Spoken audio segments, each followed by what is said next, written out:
અરવલ્લી જિલ્લામાં SOG PI ગરાસિયા અને એમની ટીમને હકીકત મળેલી હતી કે અહીંયા માથાસુલિયા કરીને ગામ છે મોડાસા રૂરલમાં. માથાસુલિયામાં એક વ્યક્તિ ગાંજો પોતાના છત ઉપર સૂકવીને કંઈક કરી રહ્યો છે શંકાસ્પદ.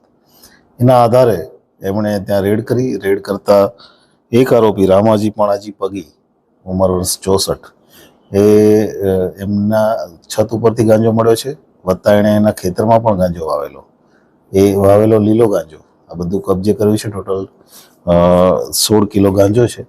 આ લગભગ 8,50,000નો મુદ્દામાલ છે અને આજે આપણે આરોપી અરેસ્ટ કર્યો છે. આગળની તપાસ ગાંજાના બી ક્યાંથી લાવ્યા અને આ ગાંજાનો આગળ એનો ઉપયોગ શું કરતો હતો એ અત્યારે ચાલુ છે તપાસ.